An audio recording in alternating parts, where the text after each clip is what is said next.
Example 7.2. The odometer of a car reads 2000 km at the start of a trip and 2400 km at the end of the trip.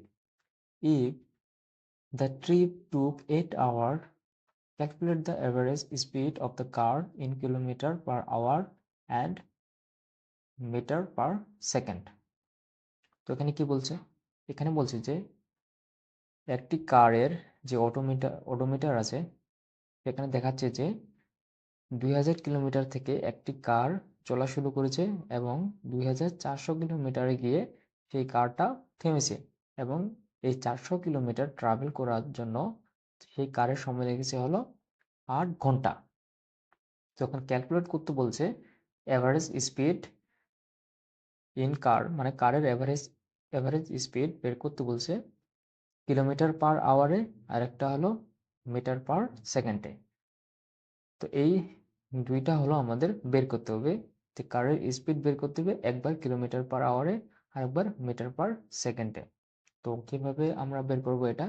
তো first আমাদের given data লিখতে হবে যে কি কি আমাদের কোশ্চেনে দেওয়া আছে। প্রথমে তো আমাদের লিখতে হবে ডিস্টেন্স, যে কতটুকু ডিস্টেন্স দেওয়া আছে। এখানে বলছে যে 2000 কিলোমিটার থেকে 2400 কিলোমিটার আমাদের কি ওডোমিটারে দেখাচ্ছে, মানে যখন আমরা কার স্টার্ট করি তখন আমাদের ওডোমিটারে দেখাচ্ছে 2000 কিলোমিটার এবং যখন আমরা আমাদের জায়গাতে পৌঁছে যাই তখন আমাদের দেখাচ্ছে 2400 কিলোমিটার। তো আমরা এখান থেকে ডিস্টেন্স ফাইন্ড করতে পারবো যে কতটুকু আমরা ট্রাভেল করেছি। তো 2400 থেকে 2000 যদি আমরা মাইনাস করি তাহলে আমরা যেটা পাবো সেটা হলো আমাদের ডিস্টেন্স, এটা হলো 400 কিলোমিটার। তারপর আমাদের এখানে টাইম দেওয়া আছে, টাইম হলো 8 আওয়ার। আমাদের ফাইন্ড করতে হবে কি এভারেজ স্পিড। তো প্রথমে আমরা কি করব, এখন সলিউশন। আমরা জানি এভারেজ স্পিড বা এভারেজ ভেলোসিটি বের করার ফর্মুলা একটাই, total distance divided by total time. তো স্পিড যখন আমরা বের করব তখন সেখানে আমরা ডিরেকশন দিব না, আর যখন ভেলোসিটি বের করব তখন আমাদের সেখানে ডিরেকশন দিতে হবে। তো ফর্মুলা আমাদের একই, ইউনিট আমাদের একই, শুধু ভেলোসিটির সময় আমাদের ডিরেকশন শো করতে হবে আর স্পিডের সময় আমাদের ডিরেকশন শো করতে হবে না। তো এই হলো স্পিডের ফর্মুলা। তো আমরা এখানে জানি যে আমার টোটাল ডিস্টেন্স কত, টোটাল ডিস্টেন্স হলো 400 কিলোমিটার এবং টোটাল টাইম হলো 8 আওয়ার। তো 400-কে যদি আমরা 8 আওয়ার দিয়ে ডিভাইডেড করি তাহলে আমরা যেটা পাবো 50 কিলোমিটার পার আওয়ার। যেহেতু 400 উপরে হলো কিলোমিটার আর নিচে টাইম আছে, এটা হলো আওয়ারে আছে, এজন্য 50 কিলোমিটার পার আওয়ার এটা হলো আমাদের স্পিড। এই হলো আমাদের একটা অ্যান্সার, যেখানে আমাদের কিলোমিটার পার আওয়ারে চেয়েছে, এটা হলো কিলোমিটার পার আওয়ারে, এটা আমাদের একটা অ্যান্সার। তো সেকেন্ড অ্যান্সার বলছে আমাদের কি মিটার পার সেকেন্ডে এই অ্যান্সারটাকে কনভার্ট করতে হবে। তো 50 কিলোমিটার পার আওয়ার এটা মিটার পার সেকেন্ডে কিভাবে কনভার্ট করব? এখানে 50 আছে, কিলোমিটার আছে, তো কিলোমিটারকে প্রথমে আমাদের মিটার করতে হবে, এই জন্য 1000 দিয়ে আমাদের মাল্টিপ্লাই করতে হবে 50-র সাথে, তাহলে সেটা কি কিলোমিটার থেকে মিটার হয়ে গেল। তারপরে যেহেতু আওয়ার নিচে আছে এই জন্য নিচে আমাদের কি আওয়ারটাকে সেকেন্ডে কনভার্ট করতে হবে। তাহলে আওয়ারকে যদি আমরা সেকেন্ডে কনভার্ট করি তাহলে কত, 60 ইন্টু 60 আমাদের মাল্টিপ্লাই করতে হবে, তাহলে আওয়ারটা আমাদের সেকেন্ডে কনভার্ট হয়ে আসবে। তো প্রথমে আওয়ার থেকে মিনিট, ঠিক আছে, 60 মিনিটে আমাদের কি 1 আওয়ার 60, আবার সেই মিনিটটাকে আমাদের সেকেন্ডে কনভার্ট করতে হবে, তার জন্য আবার আমাদের কি 60 দিয়ে মাল্টিপ্লাই করতে হবে। এই হলো আমাদের কনভার্সেশন। তো এটা যখন আমরা করব তখন আমরা কত পাবো, 13.89 মিটার পার সেকেন্ড। তাহলে আমরা, এটা হলো আমাদের সেকেন্ড অ্যান্সার। তো এইভাবে আমাদের কি ইউনিট কনভার্জন করতে হবে। আশা করি তোমরা বুঝে গেছো কিভাবে ইউনিট কনভার্জন করতে হয়। তো নেক্সট এক্সাম্পল দেখি। এক্সাম্পল 7.3। 7.3 কি বলছে, উষা swims in a 90 meter long pool. She covers 180 meter in 1 minute by swimming from one end to the other end and back along the same straight path. Find the average speed and average velocity of Usha.